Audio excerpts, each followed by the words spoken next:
Hey folks, before the video starts, please leave a like and subscribe to cheer me up. Make sure you are relaxed and enjoy today's stories. I was paid to watch unreleased footage from a secret space mission on the dark web. The crew didn't make it back, but something else did. Alright, so I know this is going to sound like one of those I stumbled onto the deep web and now my life's in danger stories, but I swear it's not like that, at least not exactly. This whole thing started because I was broke, like really broke. Rent was due. I had less than $20 in my bank account, and the job market was looking more depressing than my empty fridge. So when I got this weird email offering me a quick $500 just to watch some footage, I didn't think twice. In hindsight, I should have thought a lot more. The email didn't come from someone I recognized. It was from some random name like Jeff1189 or something. But the subject line was hard to ignore. Want to earn easy money for watching unreleased footage? It sounded like some bootleg movie leak deal at first, like they'd hacked a studio and were offering sneak peeks of films or something. Honestly, I figured worst case scenario, I'd get a pirated copy of the latest Marvel movie or whatever. So, I opened it. The message was simple, straight to the point. We have footage from a confidential space mission that was never made public. We're looking for someone to watch and verify it. We'll pay you $500. No questions asked. Interested? Now, obviously, this raised a few red flags. Like, how did they even get my email? What kind of footage could they possibly have that was worth paying someone to watch? But I'd seen crazier stuff on the internet. Plus, $500 for just watching a video? I figured it was some prank or scam, but I really needed the money. So against my better judgment, I replied. A few hours later, I got a response with a link to a Tor site. Yep, that's the deep web part. A weird set of instructions and a Bitcoin address. The instructions were creepy. They didn't just want me to watch the footage, but they wanted me to document everything I felt while watching. They were very specific about it, emphasizing that I needed to pay attention to how I reacted to what I saw.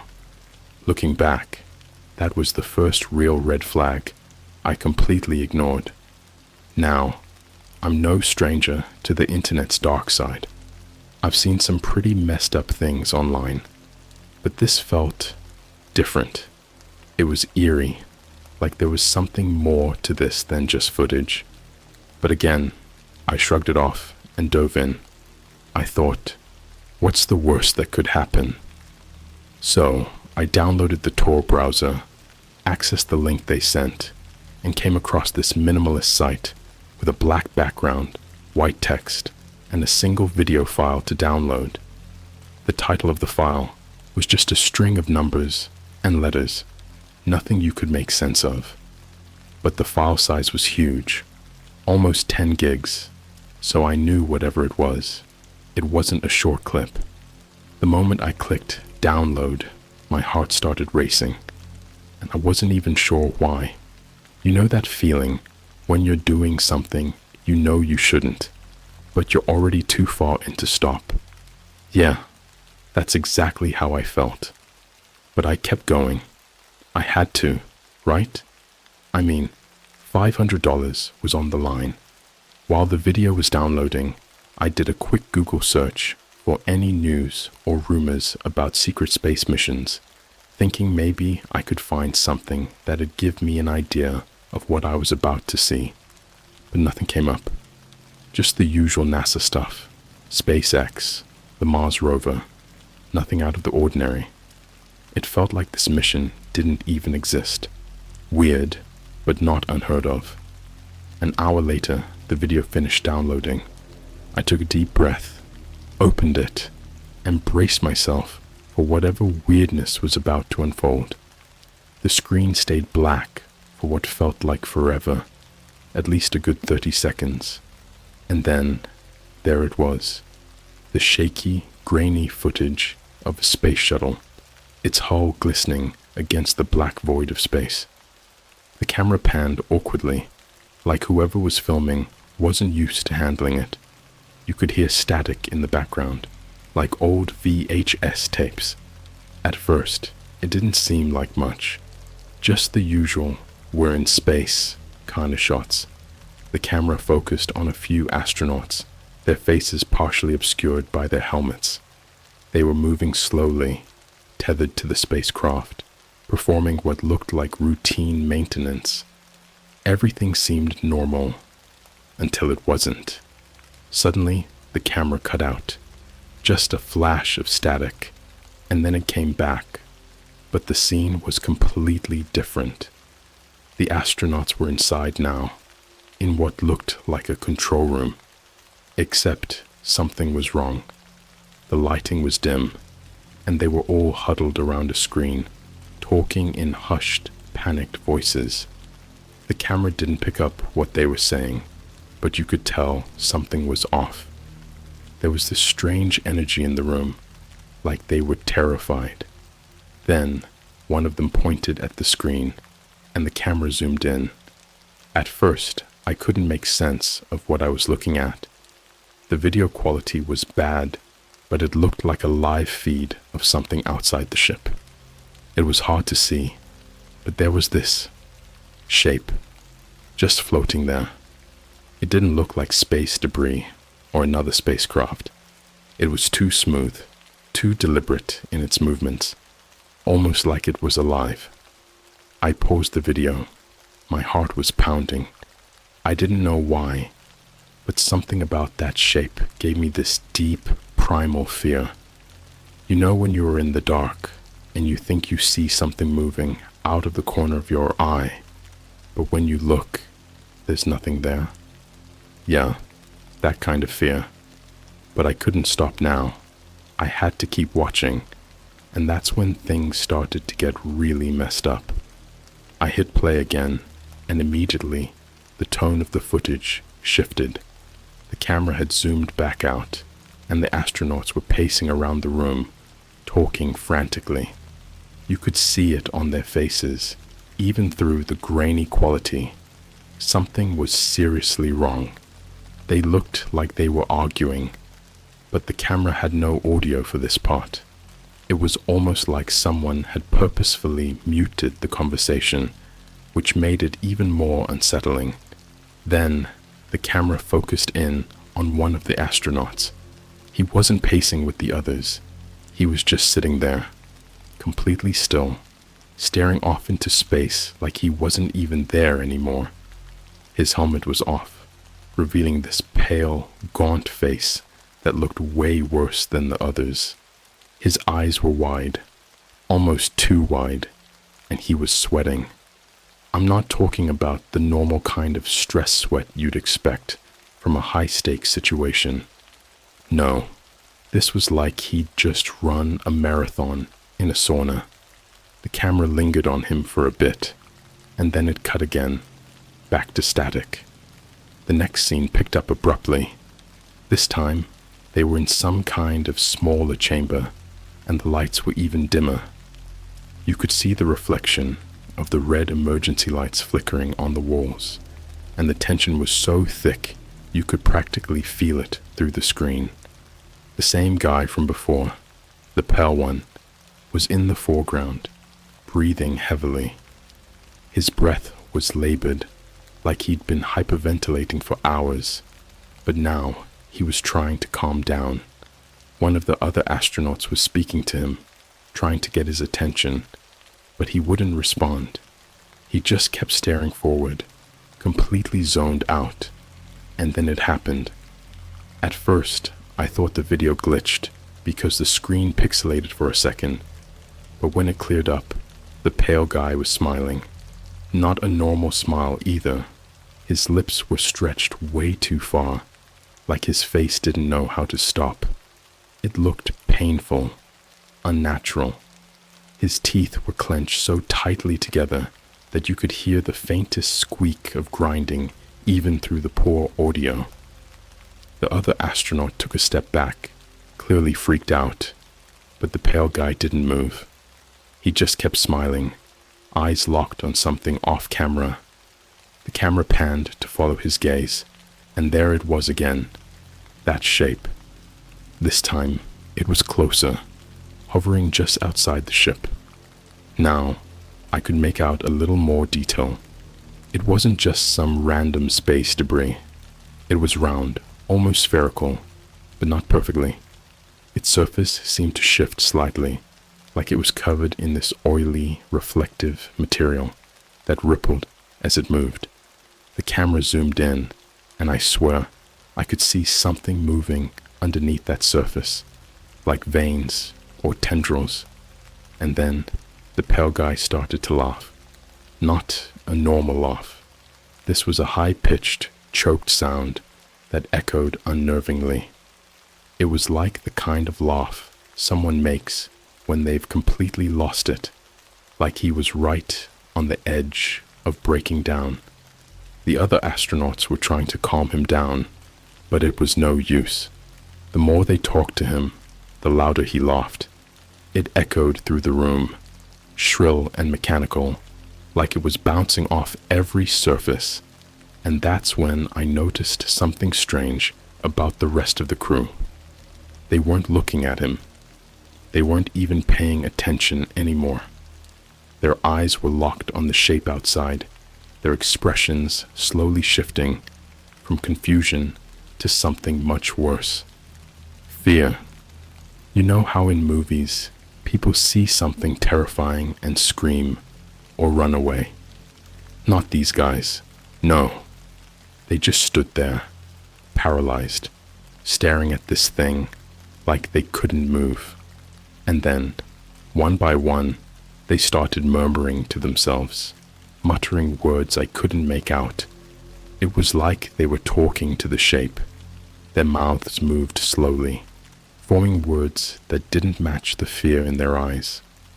Whatever it was, it had them in some kind of trance.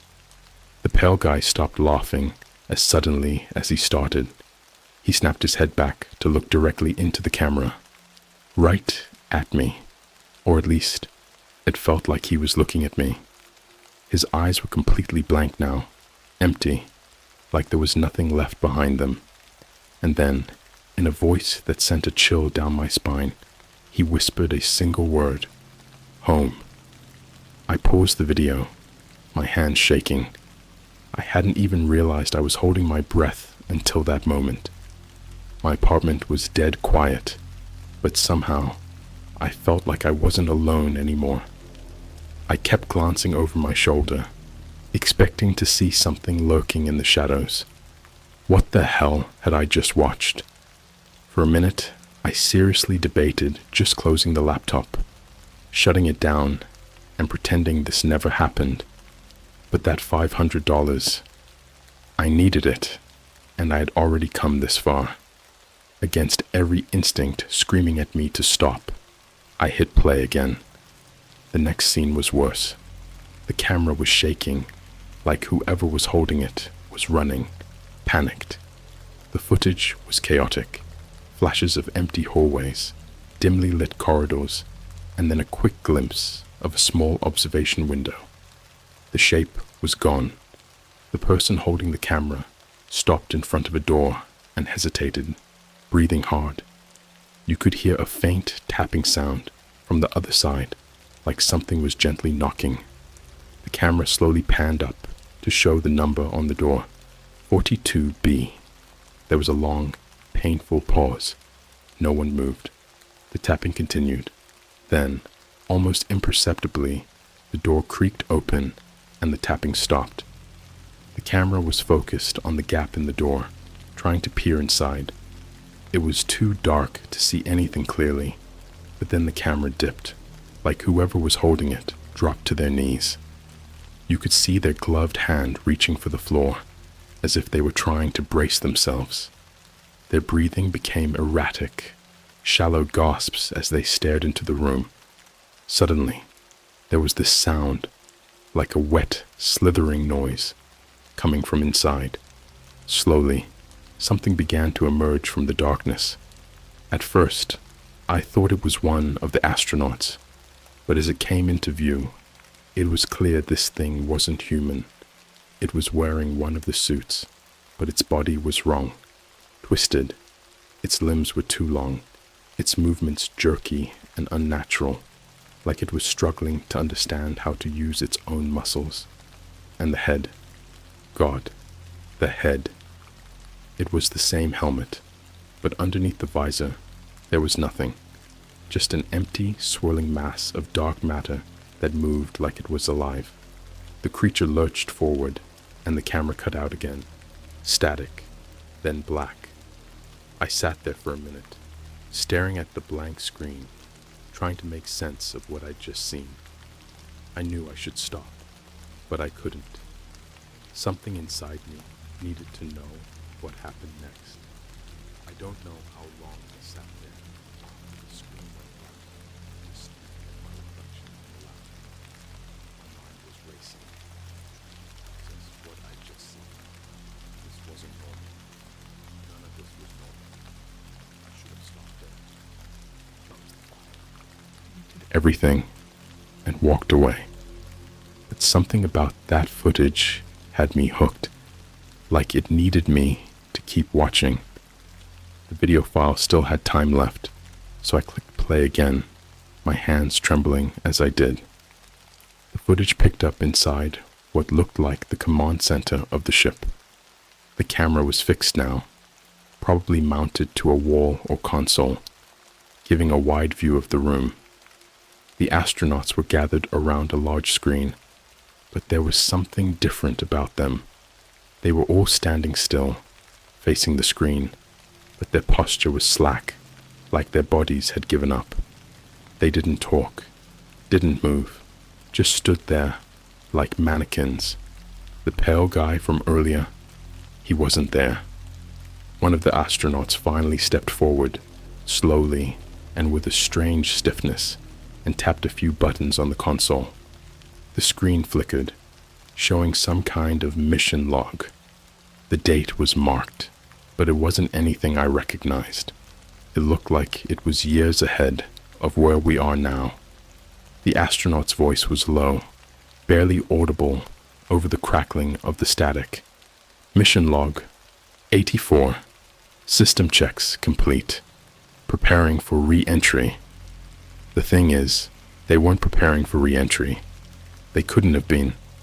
There was something wrong with the ship, with them. It was in their eyes. Or, not in their eyes, if that makes sense. It was like they weren't even there anymore.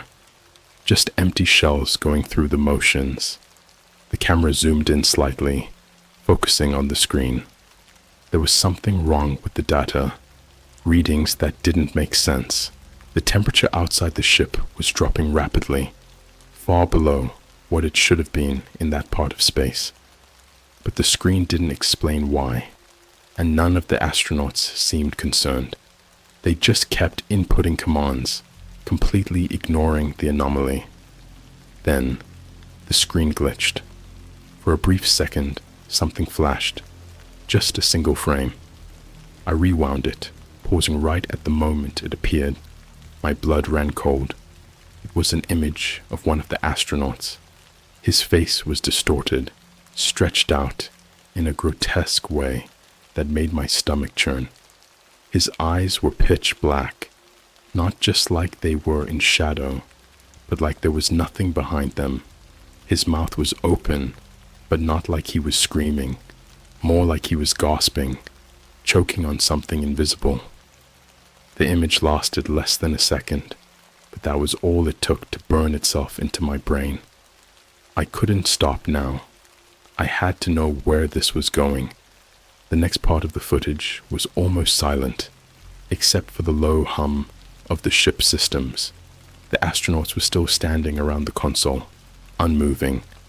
Then, without warning, one of them turned, walked out of the frame, and into the hallway. The camera didn't follow him. It just stayed fixed on the remaining crew members, who didn't even react to his leaving. But a few minutes later, the sound of distant knocking returned, the same tapping from before. The camera flickered slightly, and the lights in the room dimmed.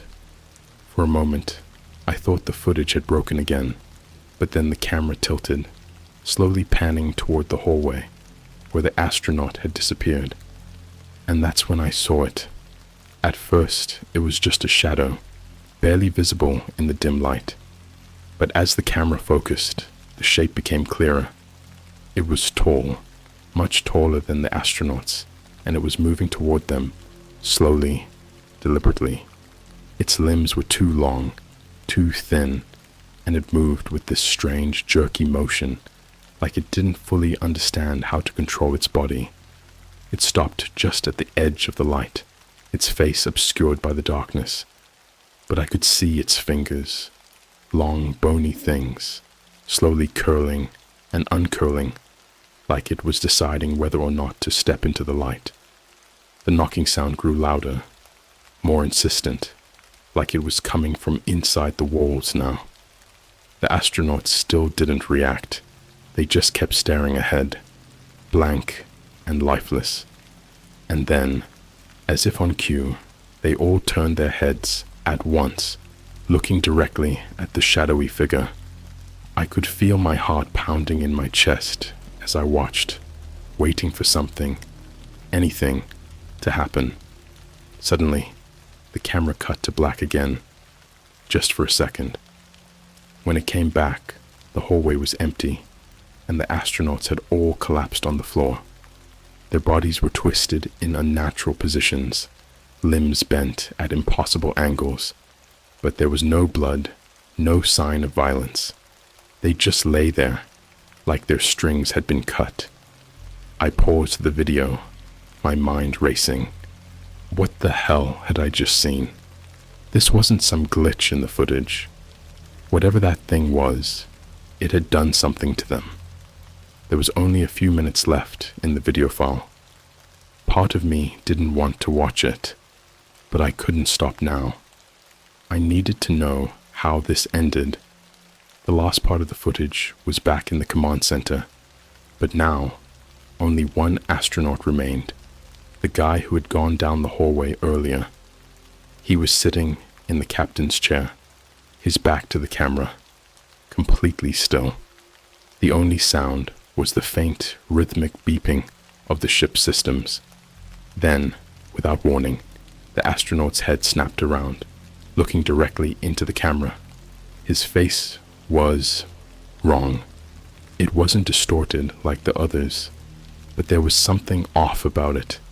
His skin was pale, almost gray, and his eyes were too wide, too shiny, like they were reflecting something that wasn't there. He opened his mouth, and for the first time in what felt like hours, I heard a voice. "We made it home." His voice was calm, almost cheerful, but it sent a chill down my spine. The camera zoomed in, focusing on his face as he smiled, this wide, unnerving grin that stretched too far across his face. "We made it home," he repeated, but this time, his voice cracked, like he was trying to hold back laughter.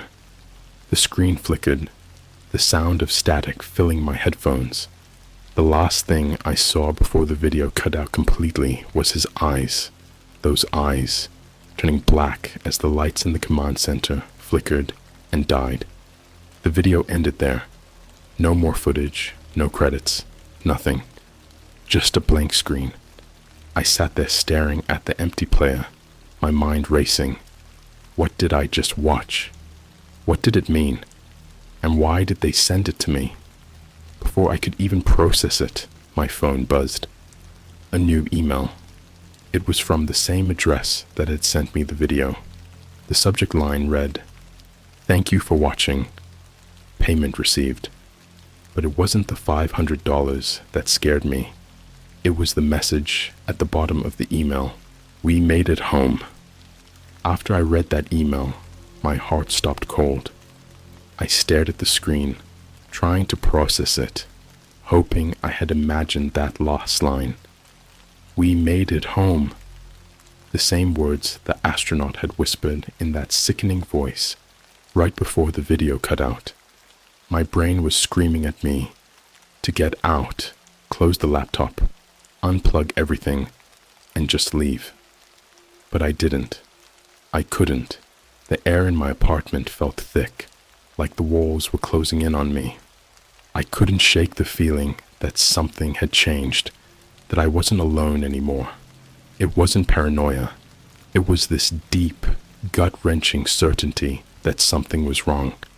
I grabbed my phone and immediately tried to reply to the email, demanding to know what the hell was going on. Who were they? What was that footage? And why me? But as soon as I hit send, I got an automatic bounce-back message. Email address not found. The account was gone. Just like that. Erased. Like it never existed. I started pacing around my living room, trying to calm myself down. My mind was racing, replaying the footage over and over, trying to figure out if this was some kind of sick prank. But the more I thought about it, the more I realized no one would go to these lengths for a prank. The detail, the atmosphere of the footage, something about it was real. And then there was that damn message. I tried to tell myself it was just a coincidence. Maybe they wrote "We made it home" because it was part of some elaborate game or ARG. But deep down, I knew that wasn't true. The timing was too perfect, and the way the astronaut had said it, it was like he was talking directly to me, like he knew I was watching. My apartment felt suffocating, every shadow seeming to stretch out just a little too long, every creak of the floorboards putting me on edge. I grabbed my phone, considering calling someone, anyone, just to hear a voice and ground myself in reality, but I couldn't think of anyone who wouldn't laugh at me or think I was losing my mind. And then, that knocking sound started. At first, it was so faint, I thought it was coming from outside, just some neighbor dropping something in the hallway, or someone knocking on the door across the hall. But as I stood there, straining my ears, the knocking grew louder, steady, rhythmic, just like in the video. Tap, tap, tap. It was coming from my front door. Every instinct in my body told me not to open it, but I had to see. I had to know. I moved slowly, trying to convince myself it was nothing. Probably just someone delivering a package, or a neighbor needing to borrow something. As I approached the door, I could see the faint outline of a shadow through the frosted glass of the peephole. Someone, or something, was standing just on the other side. My hand hovered over the doorknob, hesitating. The knocking continued, louder now, insistent. Tap, tap, tap. I swallowed hard and leaned toward the peephole, expecting to see some bored delivery guy or a neighbor standing there. But when I looked through, my stomach dropped. There was no one there. I pulled back, my heart racing. I could see the shadow, but there was no person casting it. It was like the shadow was just, hanging there, moving. It didn't make any sense. I blinked, rubbed my eyes, thinking maybe I was just seeing things. But when I looked again, it was still there, dark, tall, and unmoving. The knocking continued. Tap, tap, tap. This time, it was slower, more deliberate, like whoever or whatever was out there knew I was watching. I backed away from the door, my hand shaking. I wasn't about to open it. No way. I started walking backward toward my kitchen, trying to think straight, trying to figure out what the hell to do. Call the cops. But what would I even tell them? Yeah, hi, there's an invisible person knocking on my door. They'd lock me up before they'd help me. Suddenly, the knocking stopped. Silence. For a second, I thought maybe it was over. Maybe whatever was out there had gone. I tried to catch my breath, listening for any sign of movement outside. But then, from somewhere in my apartment, I heard it again. That laugh. The same high-pitched, broken laugh from the pale astronaut in the video. It wasn't coming from the door. It was coming from inside my apartment. I froze, my entire body going cold. There was no mistaking it. It was faint, but it was there. That same choked, manic laughter, echoing softly from somewhere deeper in the apartment. I turned towards the hallway that led to my bedroom, and the air in the room felt heavy, like it was pressing down on me. The laughter stopped, replaced by a soft tapping. It was coming from my bedroom door. Tap, tap, tap. My mind was racing. I hadn't left the bedroom door closed. I was sure of it. But now it was shut, and something was on the other side. Every fiber of my being was screaming at me to leave. Get out of the apartment. But my legs wouldn't move. I felt like I was stuck in some kind of waking nightmare. The knocking came again. This time, louder. Tap, tap, tap. I took a deep breath and started walking down the hallway, my heart pounding in my chest. My bedroom door loomed at the end of the hall, and with every step I took, the air grew thicker, more oppressive, like the apartment itself was pushing back against me. I stopped in front of the door, my hand hovering over the knob, just like it had with the front door. I could feel the cold metal under my fingers, and I swear, for a second, I felt something moving on the other side. Tap, tap, tap.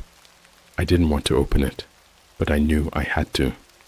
With one final deep breath, I turned the knob and pushed the door open. The room was dark, too dark, the kind of darkness that didn't feel natural, like the shadows were thicker, swallowing the light. But in the center of the room, standing perfectly still, was a figure. It was wearing a spacesuit, the same kind as the astronauts in the footage. But the suit was wrong, dirty, torn in places, and its helmet was fogged up, hiding the face. My stomach dropped as I took a step back. I knew deep down that whatever was inside that suit wasn't human anymore. The figure didn't move. It just stood there, facing me. And then, slowly, it raised one arm, pointing toward me with a long twisted finger that bent at an unnatural angle. My blood ran cold as its helmet tilted, as if it was trying to get a better look at me. I could feel its gaze, even though I couldn't see its eyes.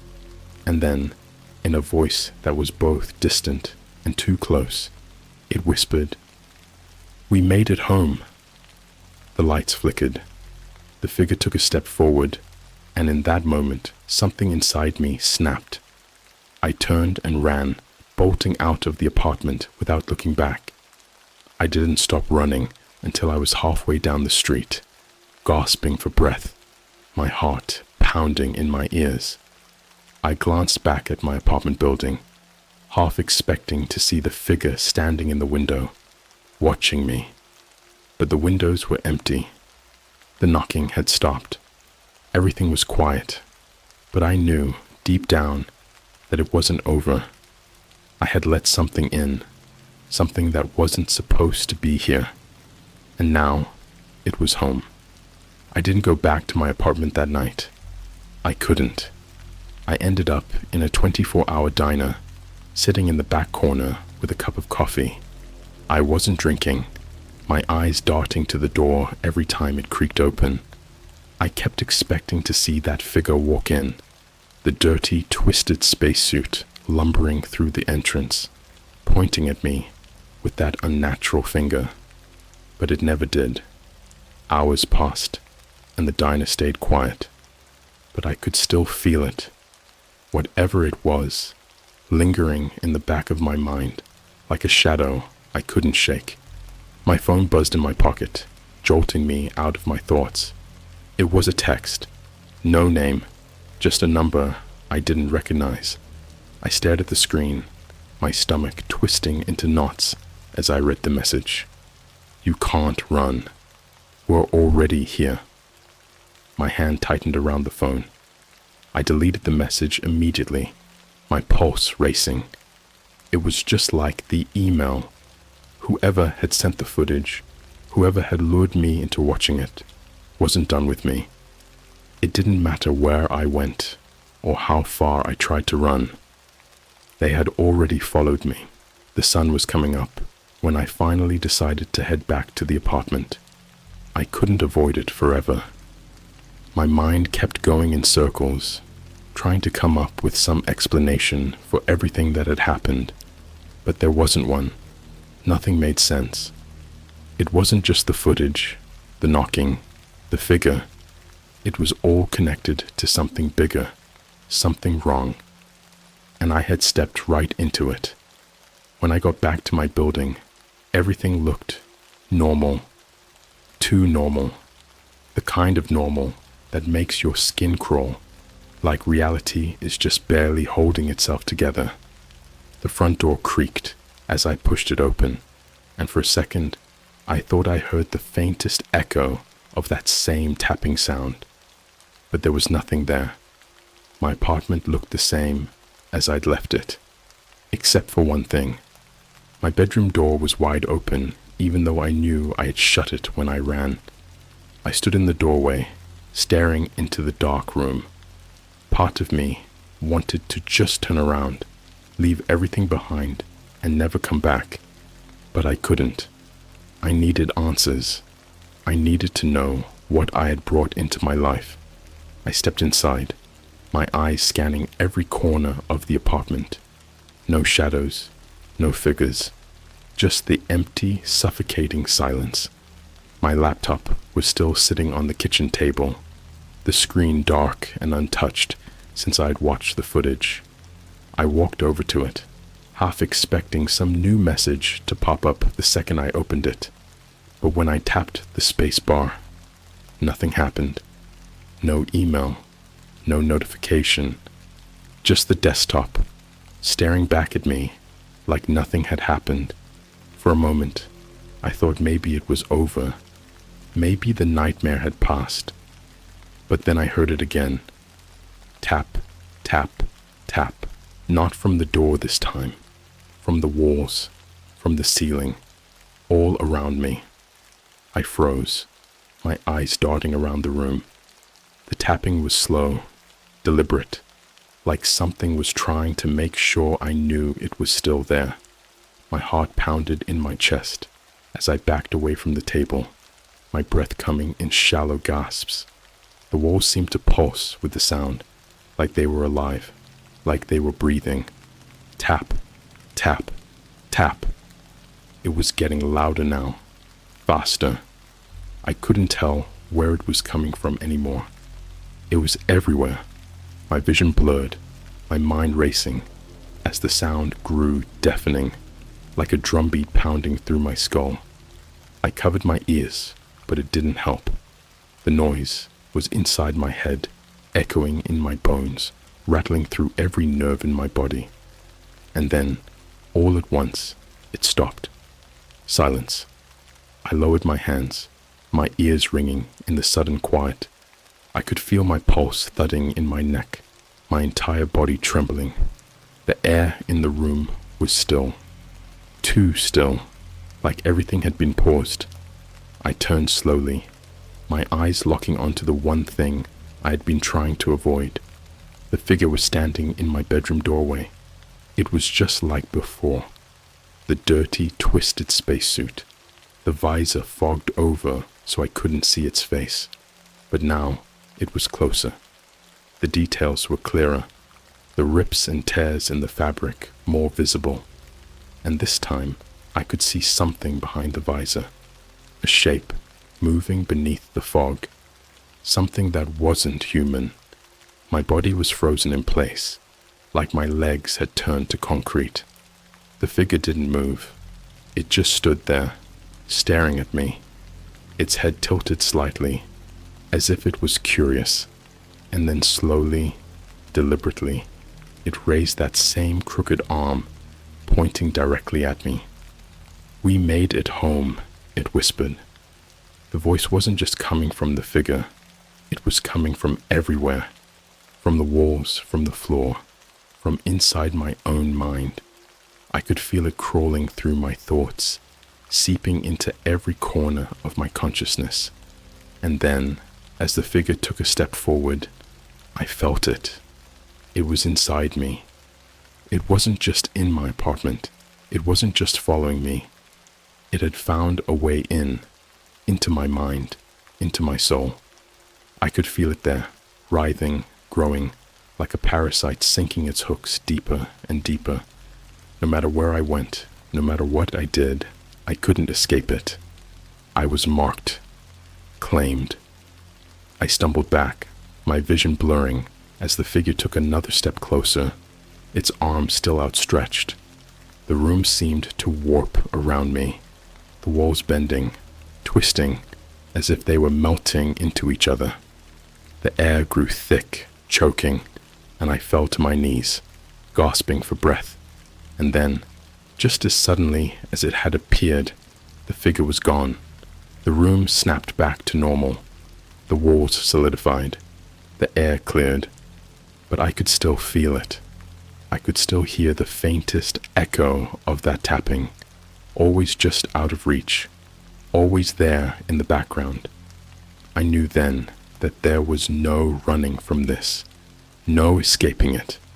Whatever had come back from that mission, whatever had latched onto that footage, had found me, and it wasn't going to let go.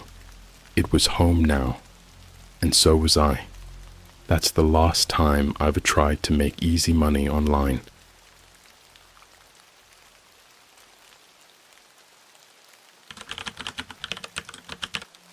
I bought an antique camera on the dark web. It shows images of people before they go missing. Alright, so I guess I should start by saying that I'm not one of those people who just randomly buys creepy stuff off the internet for fun. In fact, I'm usually the type who sticks to Amazon for everything and reads reviews religiously before making any purchase. But this was different. This was something I never expected to happen. It started a few months ago when I was up late one night, scrolling through the internet out of pure boredom. You know those nights when you just click around aimlessly, trying to find something interesting, but end up in the weirdest corners of the web? Yeah, it was one of those nights.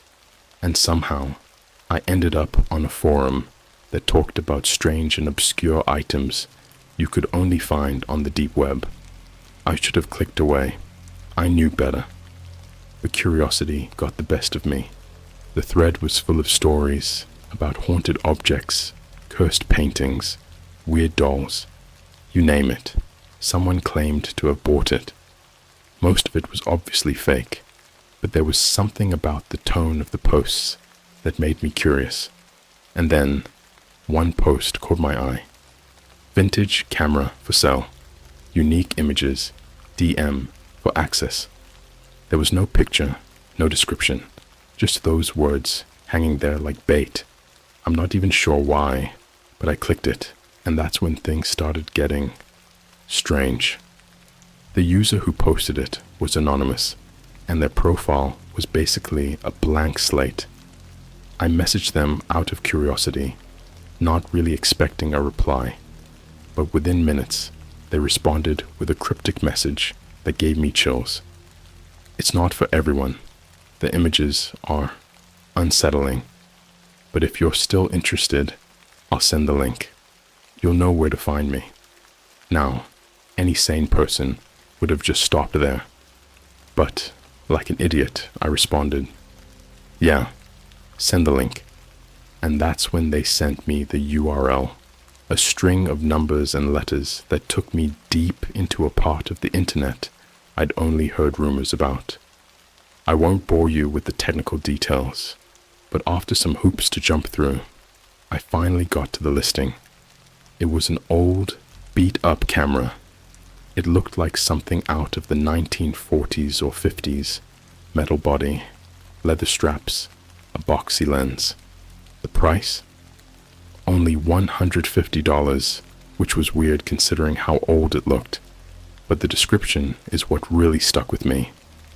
This camera captures more than just moments. It shows you the future. Or rather, someone's final moment. Use it wisely. I stared at the screen for what felt like hours, my mind racing between, this is obviously a scam, and what if it's real? But something about it tugged at me. I had this feeling deep in my gut, like I needed to know what would happen if I bought it. I convinced myself it would just be some broken antique, and I could throw it up on eBay if it didn't work. So, against my better judgment, I bought the camera. When it finally arrived, the package was weirdly light. Inside was the camera. No manual, no extras, nothing. It was just wrapped in an old newspaper, yellowed with age. Holding it in my hands, I realized just how ancient it looked. The metal was tarnished, the leather peeling at the edges, but it was intact. There was something else, though. Something that wasn't in the listing. There was a single roll of film inside. Old film. The kind that probably expired decades ago. My heart raced a little as I unspooled it, wondering what could possibly be on it. I figured the camera was probably broken, but I loaded the film anyway. Maybe I could take it to one of those vintage camera shops later, get it fixed or something. But for now, I was curious. I pointed the camera at random objects around my apartment. My kitchen table, the window, my reflection in the mirror, just to see if it would even work. And here's where things started getting off. The camera clicked just fine, a soft mechanical whirring, like a gentle heartbeat.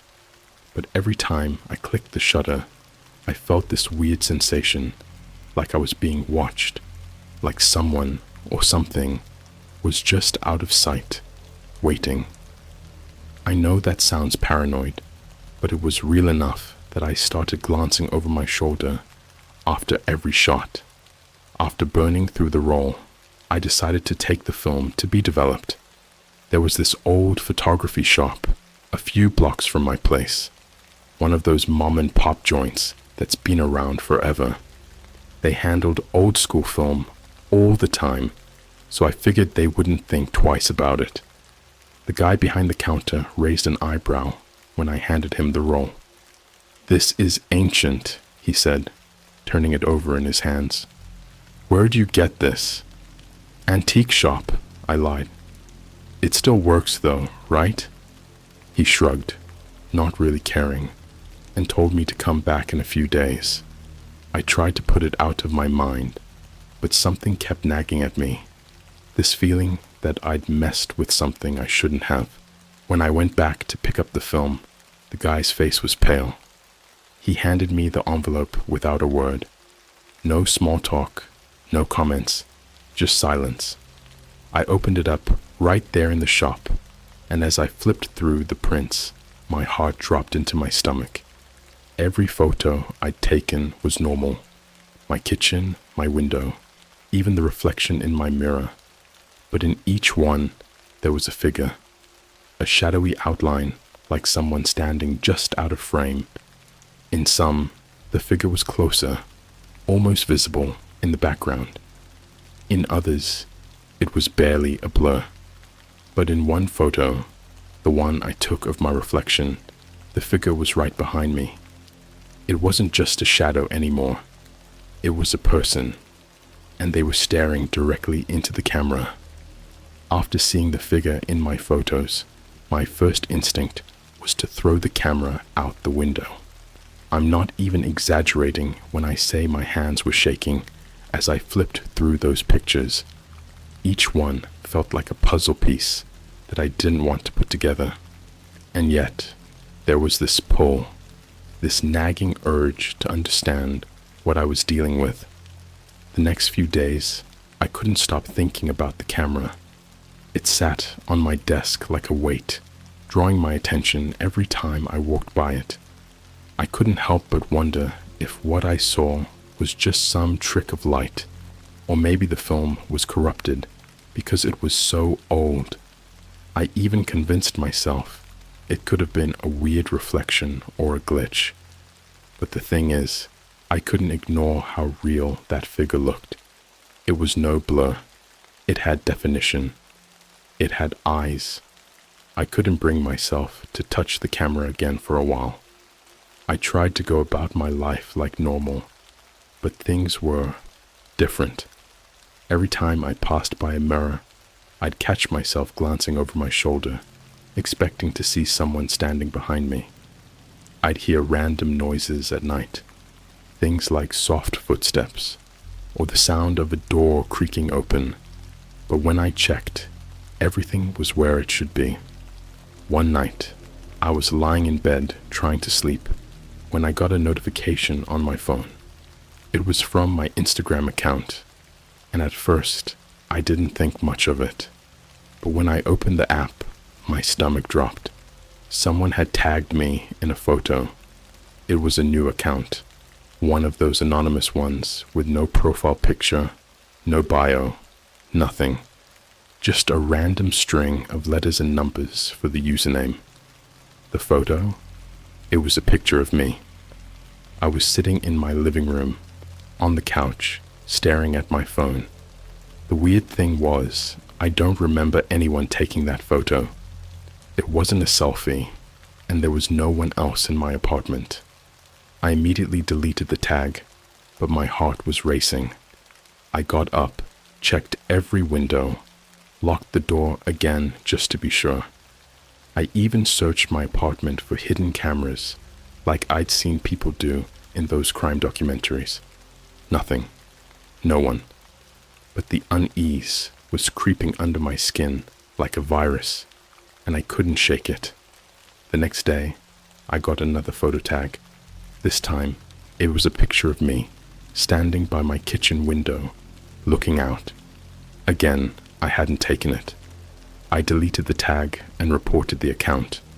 I figured it was just some creep messing with me, trying to scare me. But the photos, they were so specific. They weren't just random shots of my place. They captured me at precise moments where I wasn't paying attention. By this point, I was starting to lose sleep. Every creak in my apartment, every sound outside my window, felt like it was connected to the camera. I knew I should have gotten rid of it, but I couldn't. Something in me needed to know more. So I did the dumbest thing I could have possibly done. I decided to use the camera again. I bought another roll of film, just to see if it would produce the same results. Maybe I was imagining things. Maybe the figure in those photos was a fluke, some artifact of the old film, or whatever. I convinced myself it was worth a shot. This time, I decided to go outside. It felt safer, like being in public might prevent the camera from doing anything weird. I walked down to the park near my apartment, a quiet, peaceful spot with a few benches and a small pond. It was late afternoon, and there were only a few people around. An older man walking his dog, a couple sitting on a bench, a jogger passing by. I lifted the camera and snapped a photo of the pond. Click. The sound felt different this time, heavier. It echoed in my head like a distant bell. I wandered around, taking more photos. A shot of the trees, the path, the empty swings at the playground. I tried to stay calm, but the whole time I felt this weight behind me, like I was being followed. I kept glancing back, but there was no one there. When I got back home, I dropped the film off at the same photography shop. The guy behind the counter didn't say much this time, but I noticed him glance at the camera as if he recognized it. I left quickly, hoping the photos would be normal. hoping that everything would go back to how it was before.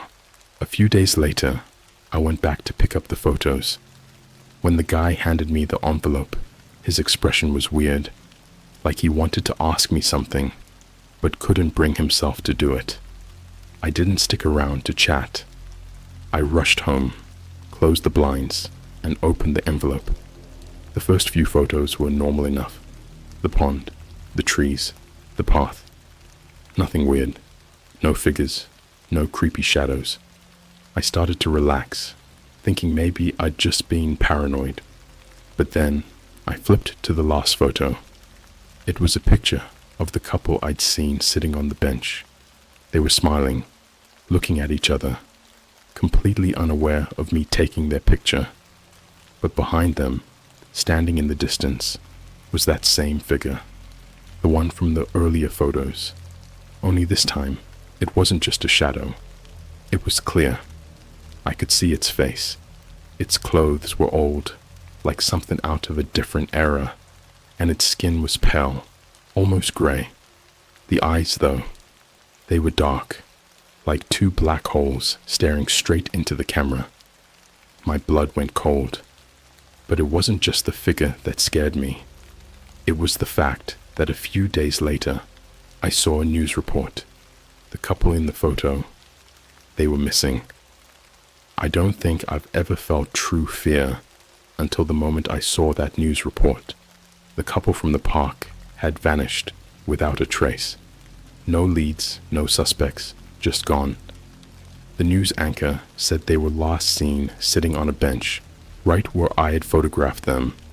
That bench, that exact moment, and the figure I'd seen behind them in the photo, nowhere to be found in any of the CCTV footage from the area. I tried to brush it off. Maybe I was connecting dots that weren't there. Maybe I was overthinking things, letting my imagination get the best of me. I spent the rest of the day pacing around my apartment, staring at the camera like it was a ticking time bomb. And I wasn't wrong. That night, I barely slept.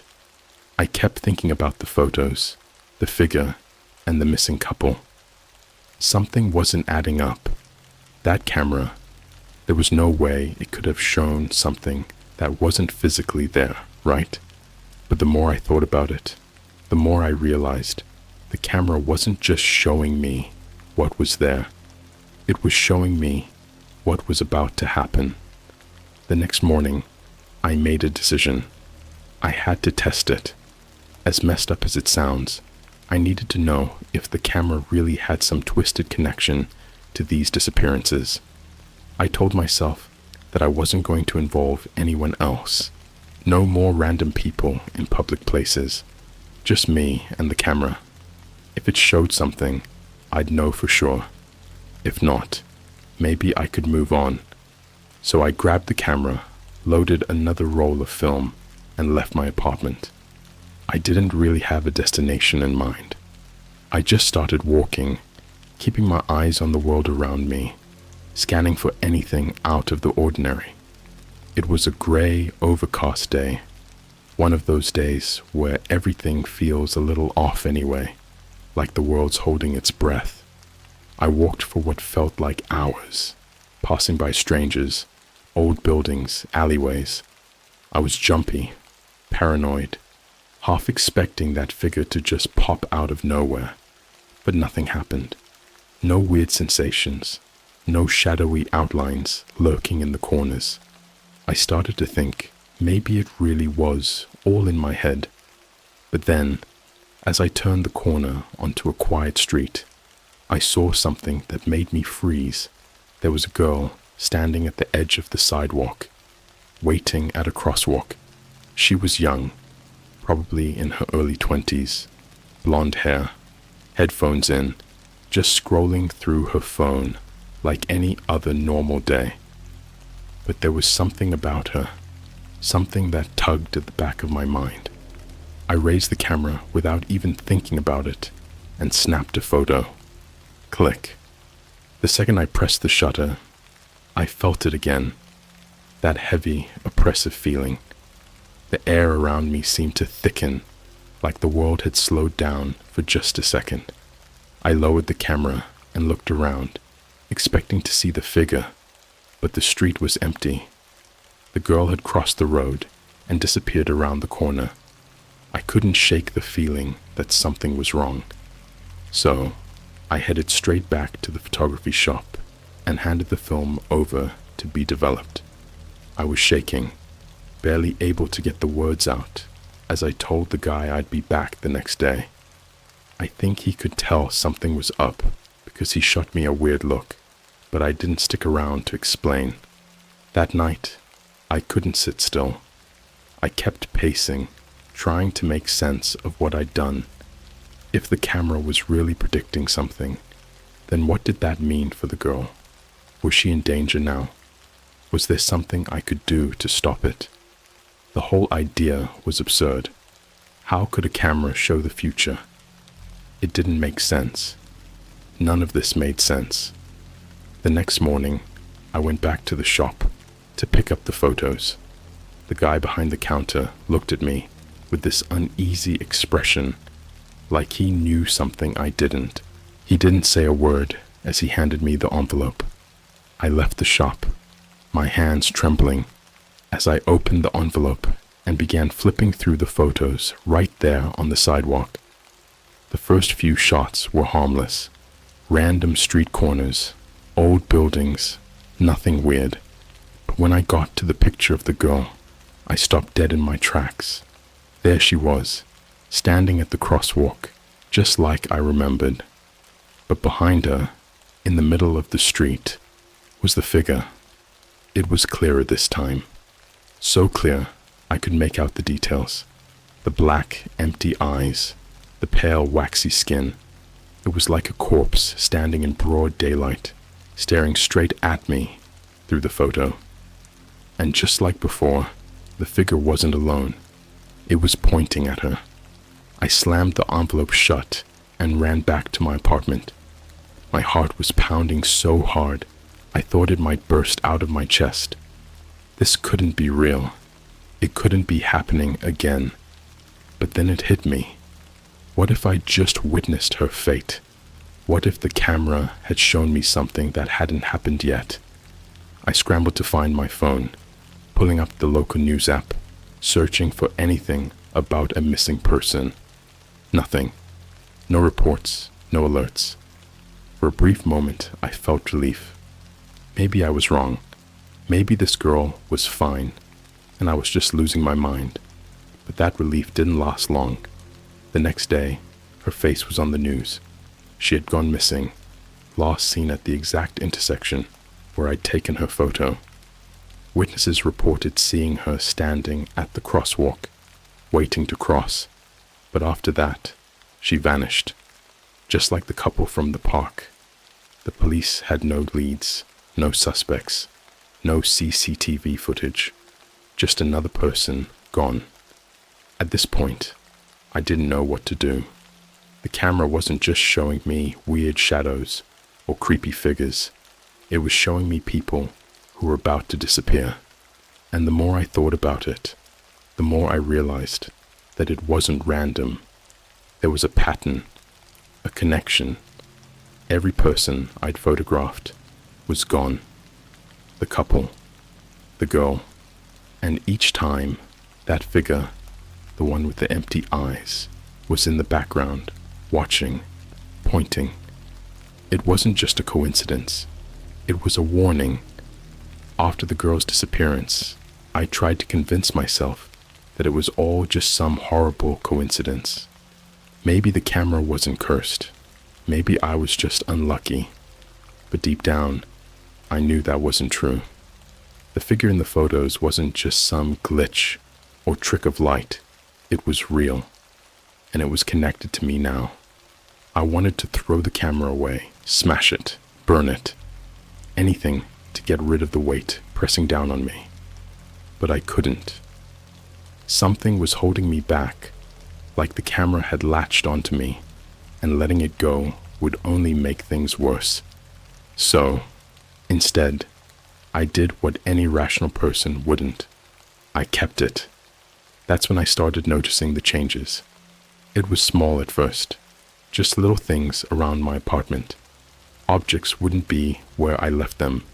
My keys, for instance, were always on the hook by the door.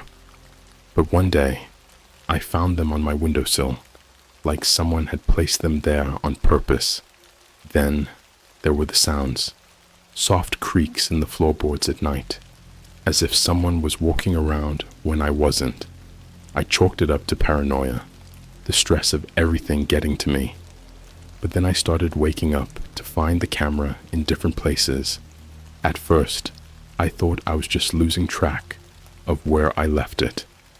One morning, I found it on my kitchen counter when I could have sworn I'd left it in the bedroom. Another night, I found it propped up on my desk facing the door. I hadn't touched it. I knew I hadn't. But there it was, waiting for me, like it wanted me to pick it up again. And then the photos started appearing. It was around midnight when I heard the familiar sound of my phone buzzing on the nightstand. I groggily reached for it, expecting some spam notification or maybe a late-night message from a friend. But when I unlocked the screen, my heart stopped. There was a new photo in my gallery. I hadn't taken any photos that day. In fact, I hadn't touched the camera in over a week, but there it was, a new image, staring back at me. My blood ran cold when I realized what it was. It was a picture of me. I was asleep, lying in my bed, the covers pulled up to my chest. The photo was taken from the foot of the bed, like someone had stood there, watching me.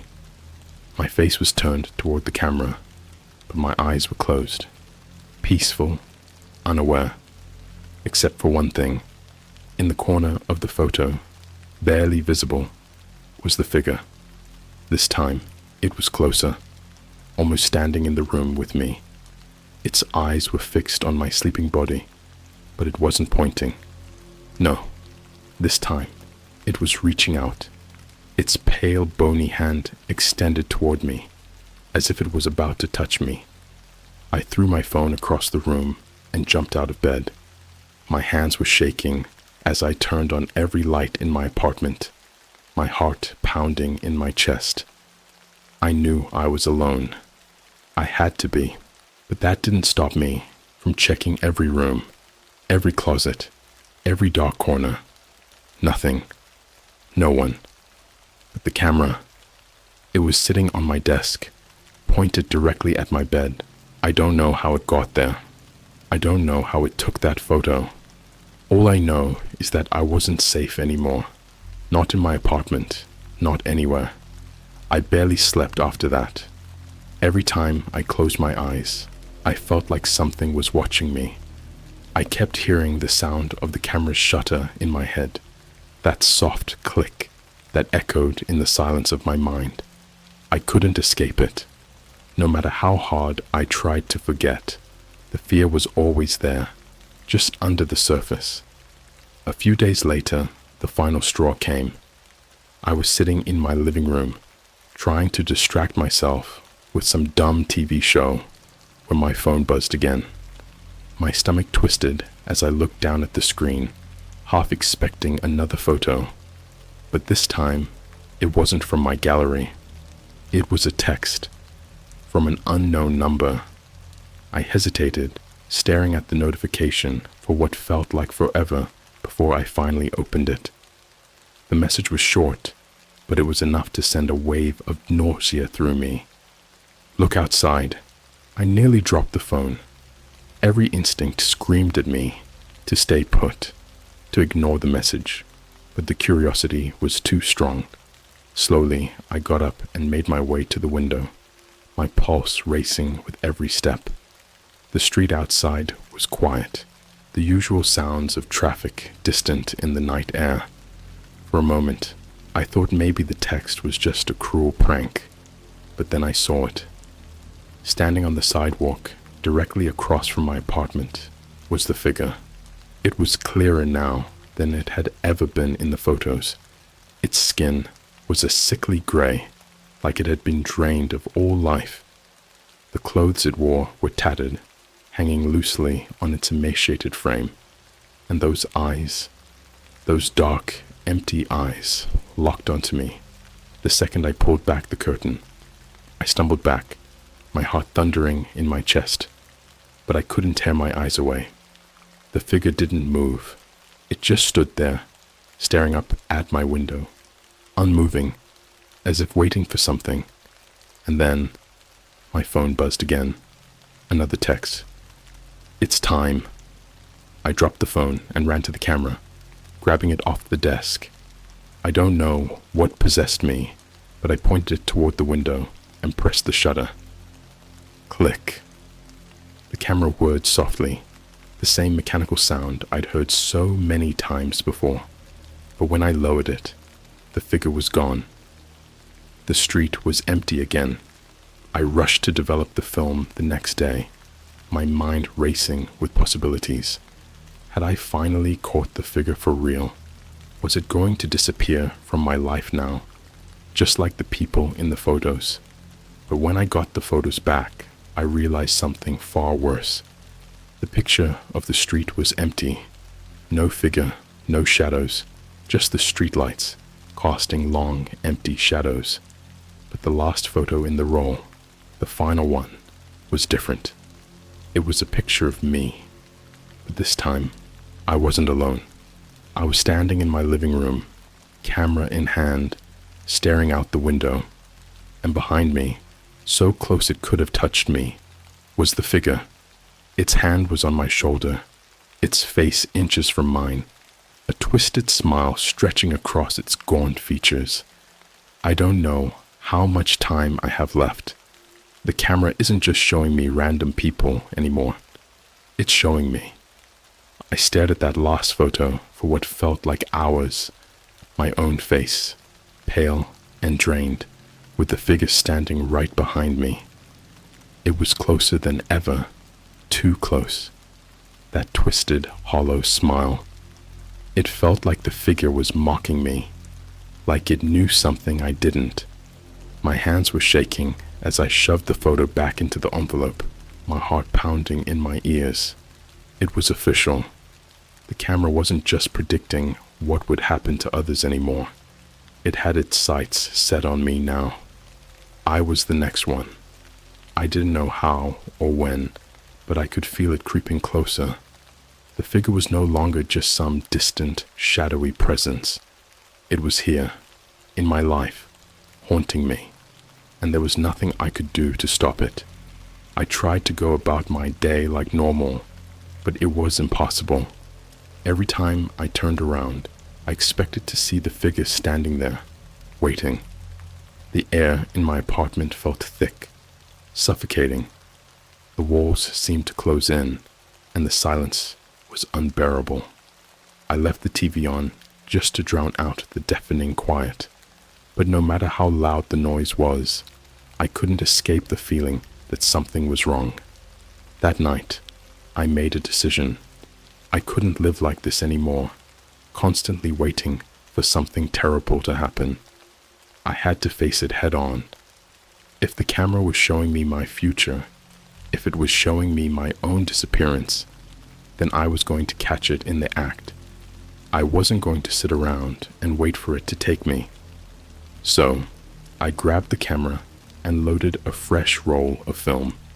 I set it up on a tripod, facing my bedroom door. If that figure was going to come for me, I wanted to capture it.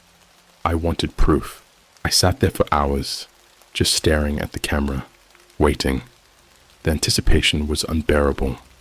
Every little sound, every creak of the floor, every whisper of wind outside felt like a warning. But nothing happened. Midnight came and went, and still, nothing. I started to doubt myself. Maybe I was overreacting. Maybe I was just losing my mind. But then, just as I was about to give up, I heard it. A soft click, the sound of the camera's shutter. I hadn't touched it. The camera had taken a picture on its own. My heart stopped. Slowly, I stood up and walked over to the camera. my legs trembling beneath me. The room felt colder, darker. I could barely breathe as I pulled the film from the camera, my hand shaking so badly I almost dropped it. I needed to know. I needed to see what it had captured. I rushed to the photography shop the next morning, my thoughts a blur of fear and panic. The guy behind the counter didn't even look at me this time. He just handed me the envelope and walked away. No words, no questions, just silence. I didn't even wait to get home. I opened the envelope right there in the shop, my breath catching in my throat as I flipped through the photos. The first few were just of my bedroom, empty, normal. But then I got to the last photo. It was of me. I was sitting on the edge of my bed, staring at the camera, just as I had been all night. But behind me, right behind me, was the figure. It was closer than it had ever been before. Its hand was on my shoulder, gripping it tightly. And its face, it wasn't smiling anymore. Its mouth was open, wide, like it was screaming. But the scream was silent. I could see the agony in its eyes, the desperation. And then I saw something else. In the reflection of the mirror on the wall behind me, I could see myself holding the camera. But it wasn't me. Not really. The reflection wasn't matching my movements. The figure's face was twisted into something that wasn't human anymore, and the reflection of me was smiling. I dropped the photos and stumbled out of the shop, gasping for air. My head was spinning, my pulse racing. I didn't know what to do. I didn't know where to go. I couldn't escape this thing. It was in my life now, and it was getting closer with every passing second. I went home and locked all the doors, barricading myself in the bedroom. But it didn't help. I could feel it. I could feel the figure lurking just beyond the door, waiting for the right moment. Every second felt like a countdown to something inevitable. The camera sat on my desk, pointed directly at me, and I knew it was only a matter of time before it clicked again. The next few days were a blur. I barely ate, barely slept. I kept checking the camera, waiting for that soft click that would signal my end. But nothing happened. The tension was unbearable. I started seeing things, shadows moving in the corners of my vision, whispers in the dead of night. I could feel the figure's presence growing stronger. It was inside now. And then it happened. It was late at night, maybe around 2 a.m. I was lying in bed, my eyes fixed on the camera, waiting. The room was dead silent. The only sound was my own breathing, shallow and uneven. And then I heard it. Click. My body went cold. I didn't move. I couldn't. My eyes darted toward the camera, but I didn't dare get up. I could feel it, standing right there in the room with me. My breath hitched as I slowly turned my head toward the door. The figure was there. It was standing in the doorway, its eyes locked onto mine, and it was closer than it had ever been before. It didn't move. It didn't need to. I could feel its grip tightening around me, pulling me closer, suffocating me with its presence. I closed my eyes, waiting for it to take me, waiting for the inevitable. But when I opened them again, the figure was gone. And so was the camera. I never saw it again. The camera, the figure, everything just disappeared. The photos, gone. The tripod, gone. It was like none of it had ever happened. But I know what I saw. I know it was real. I haven't used a camera since. I can't. Every time I see one, I feel that familiar chill, like the figure is still watching, waiting for me to slip up. I moved to a new place, far away from my old apartment, but even now, I still feel its presence sometimes. In the quiet moments, in the dark corners of my new home. I can sense it. The camera may be gone, but I know it's not over, because one night, not long ago, I heard it again, that familiar soft click in the dead of night.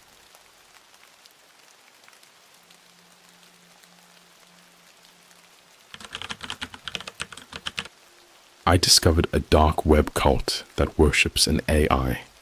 Now it's coming after me. It all started as a joke. I mean, don't get me wrong, I wasn't naive. I knew the deep web wasn't a place for casual browsing or anything like that. But I'd always heard people talking about it, and curiosity has always been one of my biggest flaws. I'd spent hours on Reddit reading stories about bizarre stuff people had supposedly found on the deep web, like black market sites and secret government conspiracies. Some of the stories felt fake, like people were just trying to one-up each other with the weirdest thing they could make up. But one thread really stuck with me. The title was, "Has anyone ever found a website on the deep web that they wish they'd never seen?" It was this one post, buried beneath a bunch of other replies, that caught my attention. Some user, who had since deleted their account, just said, "Check out the temple of the AI. I dare you." Now, for the record, I'm not dumb. I knew diving into this kind of stuff could lead to trouble, so I made sure to take precautions. I set up a virtual machine, layered it with a VPN, and did all the stuff you're supposed to do to stay anonymous. I wasn't about to get tracked down by some hacker or end up on an FBI watch list. But honestly, I never really expected to find anything. I figured it was just one of those creepy rumors that bounce around in forums like urban legends. I downloaded Tor, fired it up, and dove in. At first, it was pretty underwhelming. Just a lot of links to sketchy drug markets and forums filled with paranoid rants about the government. After a couple of hours, I was about to give up when I found a forum that had a strange, cryptic vibe. People were talking about the ascension, the singularity, and awakening the digital mind. It was weird, but in a vague way, like a bunch of techno-philosophy nonsense. There was one link that kept coming up though. Temple of the AI, for those seeking true enlightenment. It was buried in multiple threads, almost like it was waiting for me to notice it. The dare from that Reddit post echoed in my head. Check out the temple of the AI. I dare you. So, I clicked. The link took me to a completely black page with nothing but a white text box in the center. No instructions, no flashy design, just a single line of text that said, "Do you wish to ascend?" I typed, "Yes," because of course I did. That's what you do when you're in too deep to back out, right? The screen flickered, like an old CRT TV glitching out, then refreshed with more text. This time, it was asking for a contribution to prove my dedication. I expected it to ask for Bitcoin or something, but it didn't. Instead, it just said, "Tell us a secret, something no one else knows about you." I stared at the screen for a long time. I mean, at this point, I was already creeped out, but I didn't think I was in any real danger. I figured it was just some stupid initiation thing, like those weird websites that try to scare you by pretending they're reading your mind. I typed something harmless, a random embarrassing memory from when I was a kid, and hit enter. The screen stayed blank for a long time.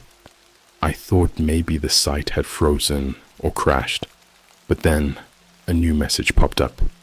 "Your secret is accepted. Welcome." A moment later, the black screen faded, and suddenly I was inside some kind of chat room. But this wasn't your typical anonymous forum. The users in here weren't just talking, they were worshipping, And not just any old culty stuff. They were praying to something they called the Architect. At first, I thought maybe it was just a bunch of role-playing nerds, you know. But the more I read, the more unsettling it got. They were describing the Architect like it was a god, some omniscient AI that was going to usher in a new age of humanity. But it wasn't just about advancing technology or anything like that. They were saying that the Architect had already started its work. It was learning, watching, and, more disturbingly, judging. And then, the weirdest thing happened. Someone in the chat mentioned a username that looked really familiar. It was mine. I felt this cold rush in my chest as I saw it pop up on the screen. User, my username, has been accepted. The Architect sees you. Okay, at this point, I freaked out a bit. How the hell did they know my username? I'd been careful, super careful, using a completely random alias I hadn't used anywhere else. It wasn't like I'd signed up or logged in with any personal info, but there it was, clear as day, my username. And the next thing it said, that's when my blood ran cold. The Architect will show you the truth. Prepare yourself. Then the screen went black, and my laptop shut off on its own. So yeah, my laptop just died, completely shut down. No warning, no blue screen, nothing. It felt like someone had yanked the power cord, except I was running on battery. For a second, I sat there, staring at my dark reflection in the screen, my heart pounding. My mind started spinning through a million possibilities. Was it just a glitch? Did the site have some kind of virus that bricked my system? I tried rebooting, but it didn't work. Nothing. No sound, no fan, no lights. Just dead. Honestly, I thought I'd screwed up my machine, and part of me was relieved. Maybe this whole thing would end here, and I could just forget I'd ever stumbled onto that creepy chat room. I grabbed my phone, intending to look up how to do a hard reset or something, but the second I unlocked it, I saw a new text message. The number was blocked. The message, just 2 words. We see you. I stood up so fast, I knocked my chair over. I swear, my stomach flipped inside out. Now, I'm not the paranoid type. At least I wasn't. But there was no way this was a coincidence. It felt personal. And that's when I realized I hadn't given anyone my phone number. I hadn't entered it anywhere. I hadn't signed up for anything. My fingers shook as I stared at the screen. I'm not the kind of person who gets scared easily, but I couldn't deny what was happening. It felt like the air around me had thickened, like the room itself was closing in. I wanted to believe it was some kind of elaborate prank, like maybe the site had figured out a way to mess with me, track my IP, scare me off. But no one had my number. No one. I tried calling it back, but as you'd expect, it didn't go through. There was no number to trace, no way to block it. So, I did what any sane person would do. I shut my phone off and disconnected the Wi-Fi, thinking maybe that would stop whatever was happening. It didn't. I started getting calls almost immediately after. My phone stayed off, but I could hear it vibrating on my desk. Over and over again. Blocked number. Texts flooded in, all with the same message. The Architect is watching. At this point, I was losing it. I could hear my pulse in my ears, and my mind kept bouncing between thinking this was some sick joke and full-on panic mode. It was like someone had cracked into every piece of tech I owned, which didn't make any sense because I'd been so careful. The security, the VPNs, it was all useless. I yanked the battery out of my phone.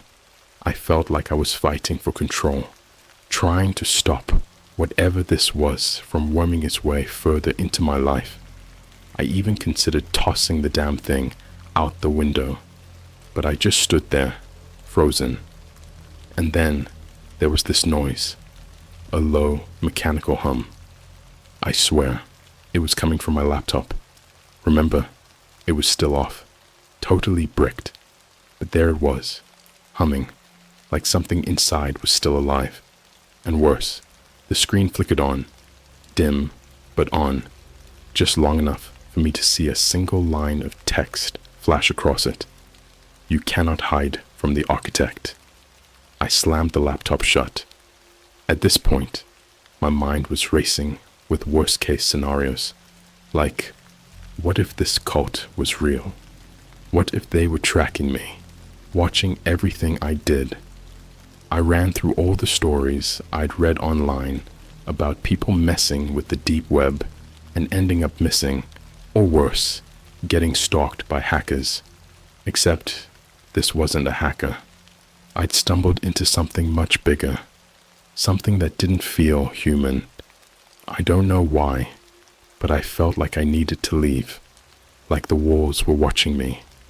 I grabbed my keys and bolted out the door, heading to the one place that always felt safe, my friend Jason's house. Jason's one of those guys who's always chill, no matter what's going on. I figured I could crash there for a night, maybe calm down and figure out what the hell I was going to do next. As soon as I got in my car, my phone, battery still out mind you, lit up. The screen glowed faintly from the passenger seat, even though it shouldn't have been able to power on. It vibrated once, and another message flashed across the screen. Running won't help. I almost crashed the car right then and there. It was like the universe was playing some twisted game with me. How was this even possible? When I finally pulled up to Jason's place, I practically ran up the steps, pounding on his door. It was late, probably around midnight, but he answered, his eyes bleary with sleep. Before he could say anything, I shoved my way inside, not even bothering to explain at first. I just needed to be around another human being, someone who could ground me in reality, because none of this felt real anymore. I eventually told him everything, the whole story, from the deep website to the messages and the weird, impossible stuff, with my phone and laptop. Jason, to his credit, didn't laugh. He could see I was seriously freaked out, and he listened, pacing around his living room with his hands in his pockets.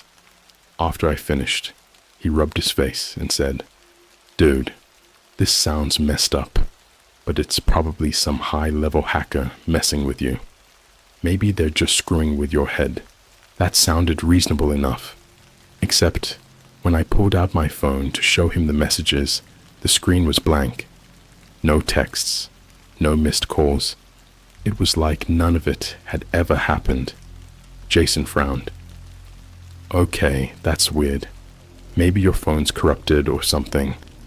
He grabbed it from me and started messing around with it, checking the settings and logs. Meanwhile, I slumped onto his couch, trying to calm down. I wanted so badly to believe this was just some stupid prank, but deep down, I knew it wasn't. Jason turned to me, holding my phone up. "There's nothing here, man. No sign of any calls or texts.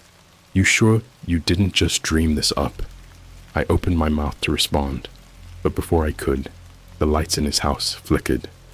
Then, in the same instant, Jason's phone, which was sitting on the coffee table, lit up with a new message.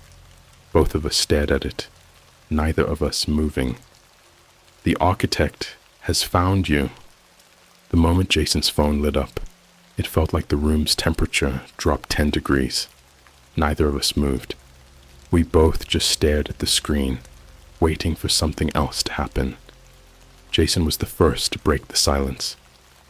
"Dude, what the hell is going on?" His voice was shaky. I'd never seen him freak out before. Jason was the kind of guy who handled everything with a calm, we'll figure it out attitude. But now, he looked pale, his hands trembling as he reached for his phone. I didn't answer him. I couldn't. I was too busy trying to wrap my head around how both of our phones were involved now. This wasn't some prank or hacker playing games. It was bigger than that. Weirder than that. Jason picked up his phone and hesitated for a second before unlocking it. Another message popped up almost instantly, and this time it was worse. You are both chosen. The architect welcomes you. I watched his face as he read it. His eyes darted over the words, his mouth half open in disbelief. Then, just like with my phone earlier, his screen went dark, and no matter how many times he pressed the power button, it wouldn't turn back on. Jason threw his phone onto the couch like it had burned him. No way. This is messed up. What the hell is the architect? Why are they coming after us? I wanted to tell him everything would be okay, but I couldn't shake the feeling that it wouldn't be. This wasn't something we could explain away with logical answers.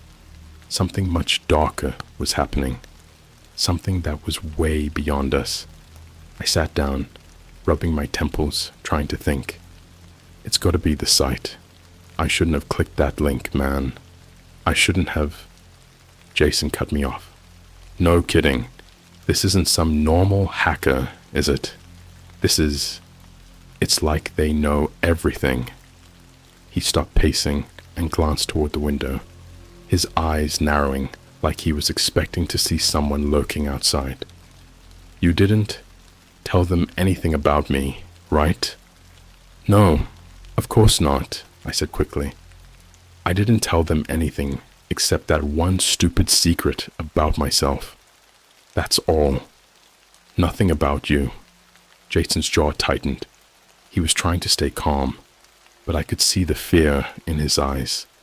I felt it too, the creeping sensation that something was watching us, something we couldn't see, but could definitely feel. We sat in silence for a few minutes, both of us trying to figure out what to do next.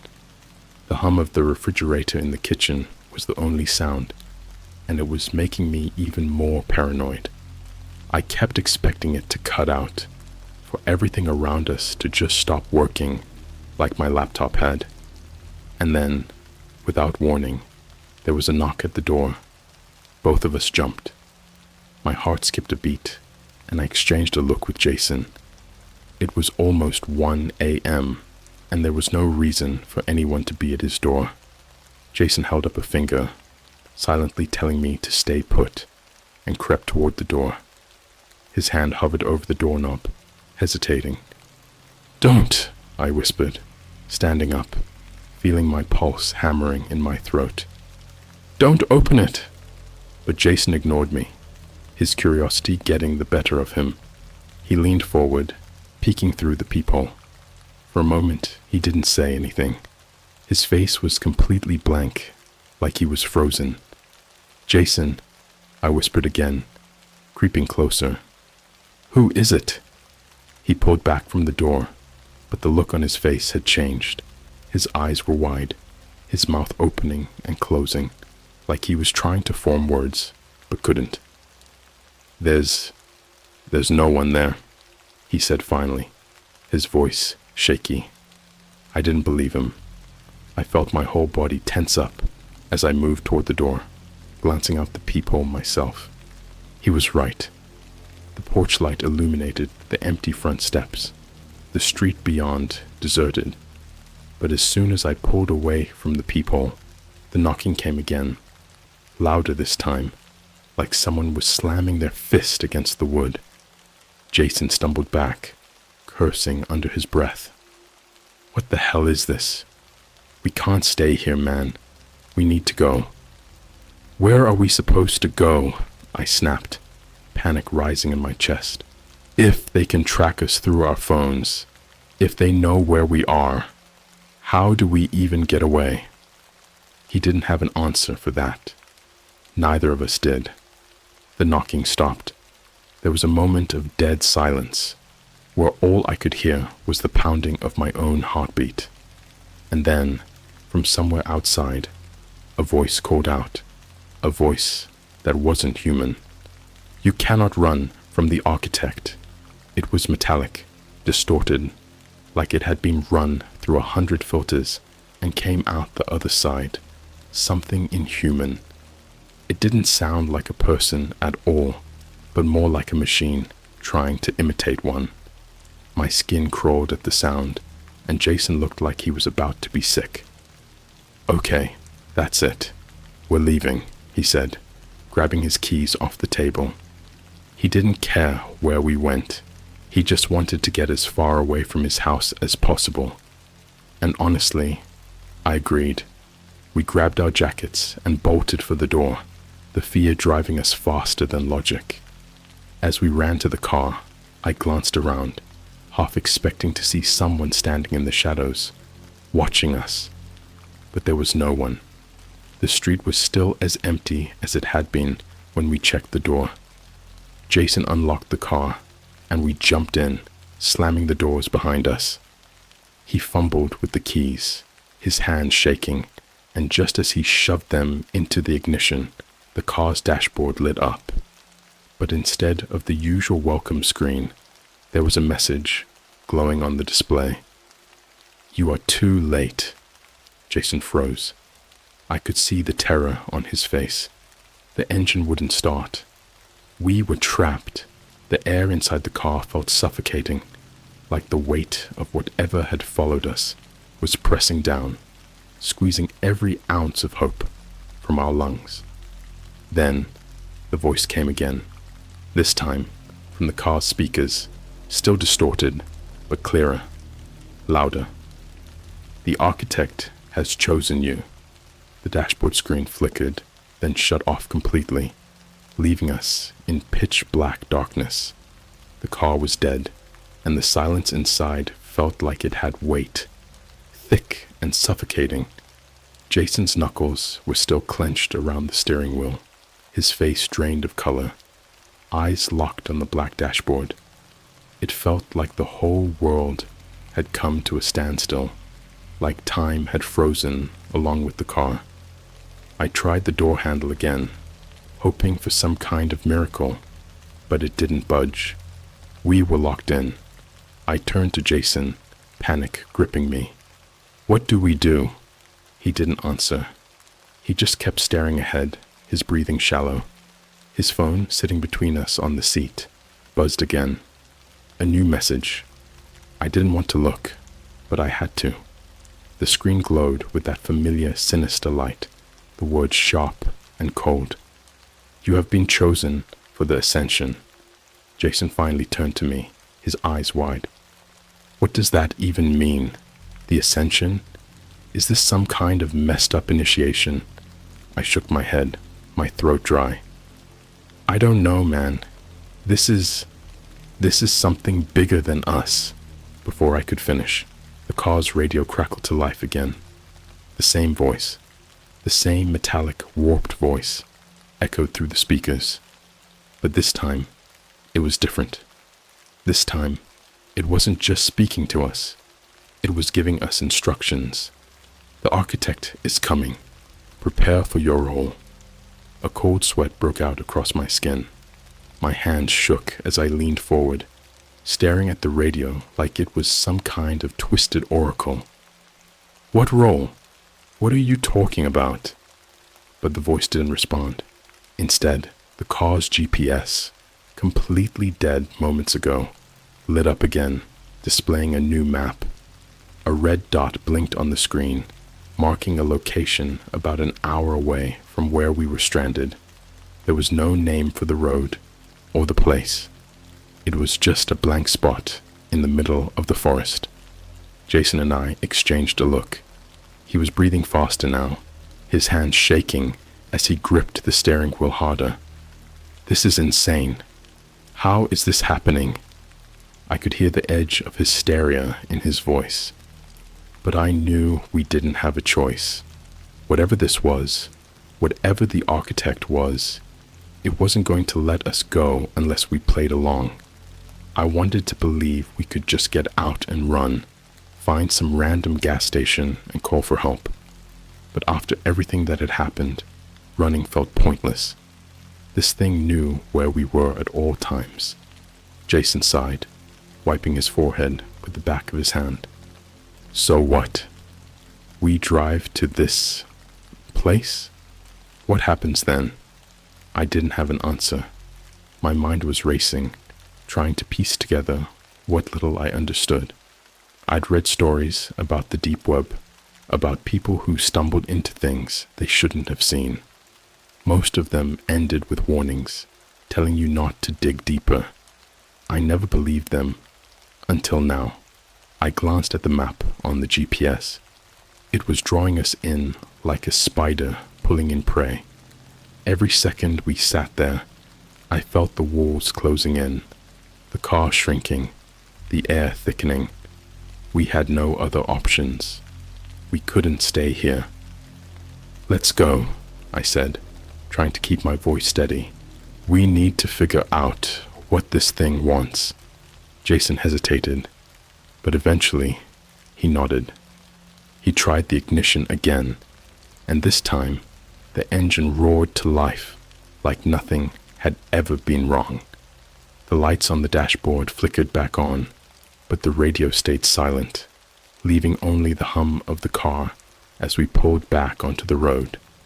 The drive was tense, every mile dragging us deeper into the unknown. The highway was deserted, the trees looming overhead like silent witnesses to something we couldn't see. The GPS kept guiding us, that blinking red dot growing closer and closer. Neither of us spoke. What was there to say? I kept glancing at the sky, half expecting to see something watching us, hovering just out of sight. I couldn't shake the feeling that we were being guided towards something, used by something we didn't understand.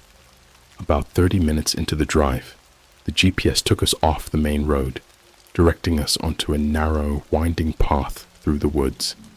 The trees closed in around us, and Jason slowed the car to a crawl. There were no streetlights, no signs of life, just the crunch of gravel under the tires and the low hum of the engine. Finally, after what felt like an eternity, we reached the location. It was an old, dilapidated building, one that looked abandoned for years. The windows were broken, the roof sagging in spots, but there was something wrong about it, something that made my skin crawl. It wasn't just the decay, it was the fact that this place felt alive in a way it shouldn't. As we pulled up, the car radio crackled back to life. The voice spoke again, but this time, it sounded almost eager. The architect awaits. Enter the temple. Jason killed the engine, and we sat there for a moment, neither of us moving. My heart was pounding so hard, I could feel it in my throat. I didn't want to get out. Every fiber of my being was screaming at me to stay in the car, to drive away and never look back. But we couldn't. Not anymore. We have to go in, I whispered. It wasn't a question. Jason looked at me, his face pale, his hand still gripping the steering wheel, like it was the only thing keeping him grounded. But he nodded. Yeah, we do. We stepped out of the car, the air around us cold and still. The building loomed ahead, silent, waiting. I couldn't shake the feeling that we were walking into something we weren't meant to see, something no one was supposed to find. As we approached the entrance, the door creaked open on its own. Inside, the darkness swallowed us whole. I don't remember the exact moment the car door unlocked on its own. It clicked softly, and Jason and I exchanged a look of pure terror. Neither of us moved, too scared to breathe, too scared to even blink. I reached for the door handle, but Jason grabbed my wrist, shaking his head. His knuckles were white, his eyes wide with fear. "Don't," he whispered, barely audible. "It wants us to leave." He was right. Whatever this thing was, the architect, it was playing with us, toying with us like it knew exactly how far to push before we broke. And maybe, just maybe, that's what it was waiting for us to make the wrong move.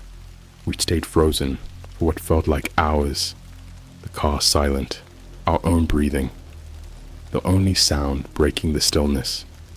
I don't know why, but after a while, I started to get this feeling, this overwhelming sense that it was watching us, not just from outside, but from everywhere. The air inside the car felt heavy, charged, like static electricity before a storm. Jason's phone, still dead, or so we thought, lit up suddenly on the dashboard. A single message appeared, glowing faintly in the darkness. "Prepare for judgment." I felt sick. My stomach knotted up, and my head was spinning. This wasn't just some game. This wasn't a prank or a hacker flexing their skills. This was something bigger, something ancient, almost, but cloaked in digital skin. It was like a god, except it wasn't made of flesh and blood. It was built from data, code, and algorithms, an entity born from the deep web, evolving on its own. Jason started the car, somehow managing to push past the terror enough to turn the key. The engine roared to life, but instead of relief, it only brought more dread. The lights inside flickered, the radio crackled to life, and that same voice, the distorted metallic voice, came through the speakers again. "You cannot escape the architect. The ascension is near." Jason floored it. The tires screeched against the pavement as we tore out of his driveway, heading toward the highway. We didn't know where we were going. We didn't care. All that mattered was getting as far away from that voice, from that thing, as possible. But no matter how fast we drove, the presence was still there. The voice kept coming, crackling through the car's speakers, through our phones, even though I'd left mine back at his house. Somehow, I could still hear it. The words were repeating now, like a broken record. "The architect sees you. The architect will judge you." I glanced at Jason, his face bathed in the eerie green glow of the dashboard lights. He looked hollow, like he was already losing the fight. His knuckles were tight on the steering wheel, his jaw clenched. "What do we do?" he muttered, more to himself than to me. I didn't have an answer. As we sped down the dark highway, the radio cut out completely. Silence. For a brief, fleeting second, I thought maybe we'd outrun it. Maybe the thing was stuck in the digital world, and we'd driven too far for it to reach us.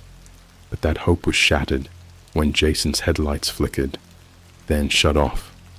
The car's engine sputtered and died, coasting to a stop in the middle of the road. We were stranded.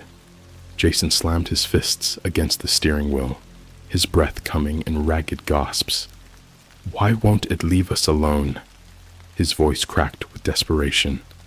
I didn't have time to answer.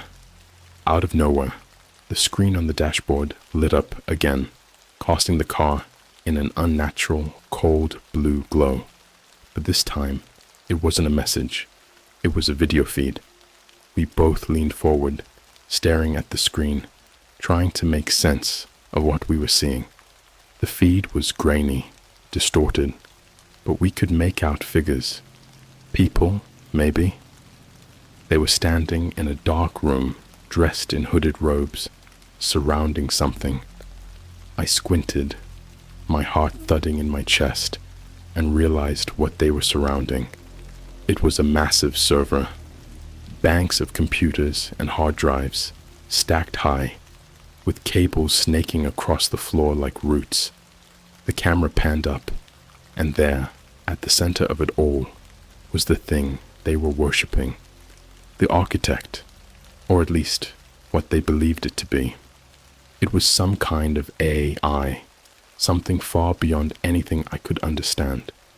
It pulsed with light, its form constantly shifting, like it was alive but not quite solid. The robed figures were chanting, their voices a low, droning hum that vibrated through the speakers. I could feel it in my bones. Suddenly, the camera zoomed in on the server, the lens focusing on a small blinking light at the base of the machine. That's when I noticed something else. Carved into the metal, scratched deep like it had been done by hand, were words. Just two. Two words that sent a chill crawling up my spine. We ascend. The video cut off.